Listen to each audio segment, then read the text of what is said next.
New this week from DC Comics, Absolute Superman, issue number 1, written by Jason Aaron, art by Rafa Sandoval.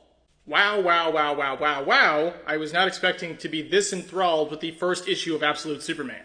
For one, I have never really had a Superman comic really click with me in a way that drew me to the character's solo comic series. For another, even with renowned writer Jason Aaron and superstar artist Rafa Sandoval at the helm of this comic, I really expected my own internal hype and excitement for the three mainline Absolute Universe titles to be tempered at this point by this third offering.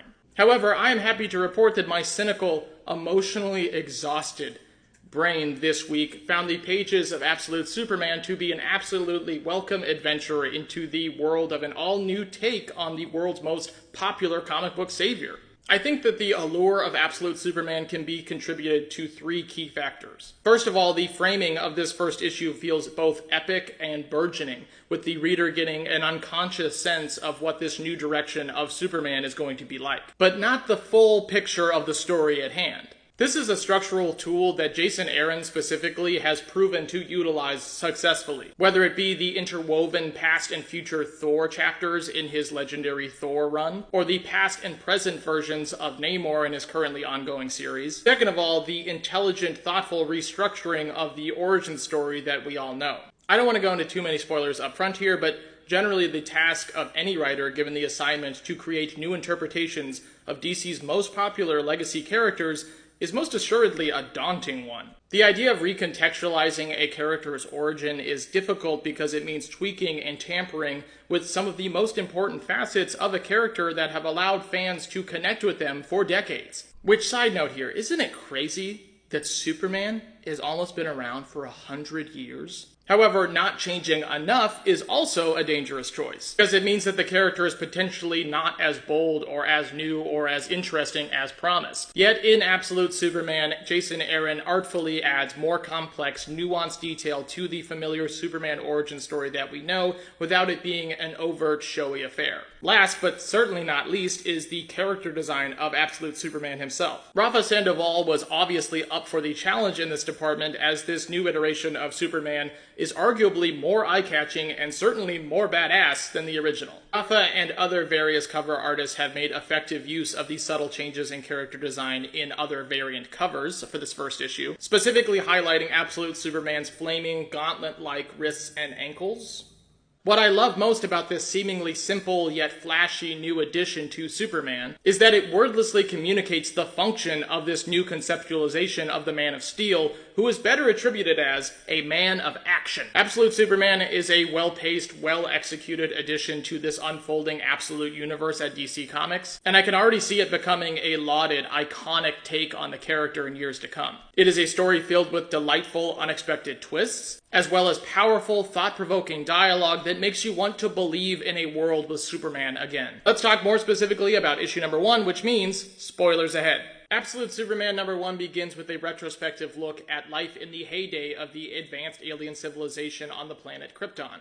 But rather than a picturesque look at a thriving utopia, Aaron takes his time exploring the power imbalance of the Kryptonian caste system, showcasing the fracturing society of Krypton in a very realistic and depressingly familiar way. In just a few pages, Aaron has made me more interested in the society of Krypton than I have ever been, which makes the inevitable fate of this planet even more heartbreaking.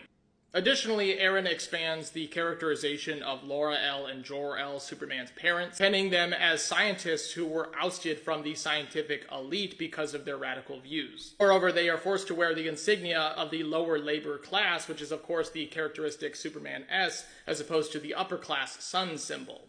All of these little details conspire to paint the picture of a society that is blind to its own hubris. An empire that excels in its capacity to learn and harness the natural world, but is painfully primitive in regard to its sociological structure. God damn, if that doesn't feel fucking familiar. Beautiful imagery of Krypton's vast cities and its detailed alien farmland coupled with glimpses into the intense organization of society down to when and if it rains, aid in forecasting that this is a place that cannot accept imperfection or failure. This sociological analysis also gives us some insight into what Kal-El might be like in this universe, as we see later on that he is a young boy growing up in this society with memories of it as opposed to an infant. As we explore the day-to-day life of Jor-El, who is a working-class member of the Geological Engineering Department, who suspects fissures in the crystal mines but doesn't have the authority to investigate fully, we get our first glimpse into the impending doom of Krypton. As liquid green radiation spews from the bedrock and horrifyingly melts the men trapped within the passageway as Jor-El struggles to escape. Next we cut to Earth, to the country of Brazil, where we find the horrific working conditions of another crystal mine, diamond mine operation guarded by armed peacemakers of the Lazarus Corporation. The juxtaposition of these two worlds back to back is such a poignant message about the ubiquitous nature of greed and the lust for power in the universe, followed quickly by the reminder that hope and love also permeate the cosmos as well. The introduction of our absolute Superman showcases him walking alongside the lowly mine workers as carcinogenically tainted snow caused by poor mining conditions falls all around them. Like a red ghost in the snow, he quickly steps to the side to an alley where he talks to one of the mine leaders, who invites him to dinner as a newcomer.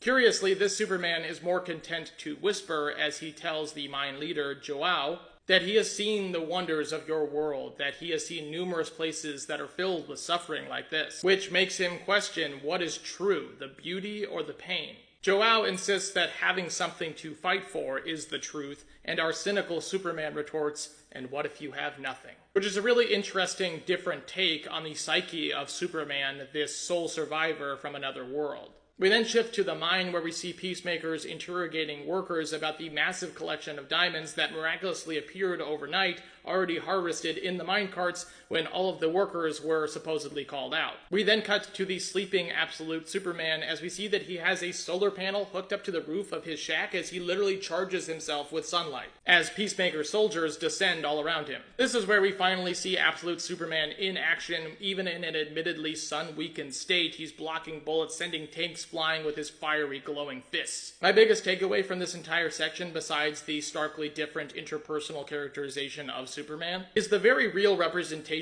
of Superman as a hero for the working man. As opposed to the modern, lofty symbol of peace who protects the planet from universal threats, this is a Superman who is actionable, who is literally working alongside his fellow man, and destroying corrupt institutions from the inside out. It is truly, eternally touching to see this man, who has lost everything, still fighting to preserve life and peace. Even when his own Kryptonian technology and AI named Soul, which is another fun narrative device, as it is telling him, you must never forget the lesson of Krypton. Some worlds simply cannot be saved, not from themselves.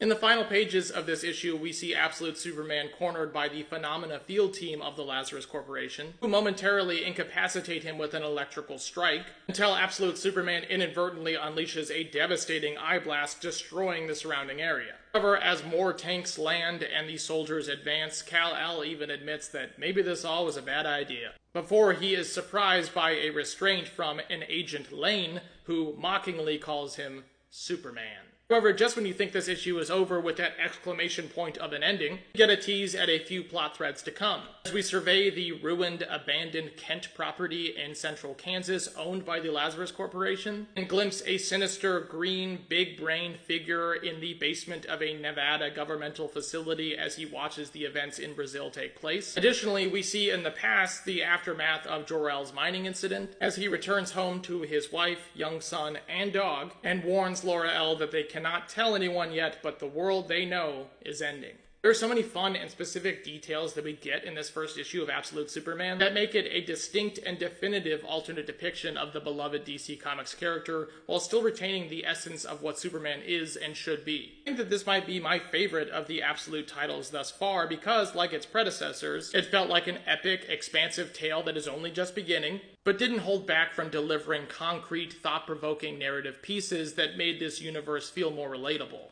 By contrast, Absolute Batman and Absolute Wonder Woman, I feel, were deliberately holding back context and information for their central characters and their classic settings and antagonists for future development, which made their first issues feel more like teasers to an idea as opposed to a full chapter 1, if that makes sense. Please support your local comic book stores and check out this marvelous, momentous comic called Absolute Superman issue number 1 on shelves now. If you're lucky, reprints coming December 18th. I love this scene so much. It gives us insight into Kryptonian society and technology. It also gives us insight into the character of Laura L. and shows her appreciating nature, appreciating the world, and helping her fellow man, just like Superman. Seeing the Superman symbol here recontextualized as something to be looked down upon is such an effective idea. God, that's so fucked up. And God, this art is so amazing. And I've already fallen in love with him, my brooding blue-eyed boy. I just can't get over this character design. He's so cool.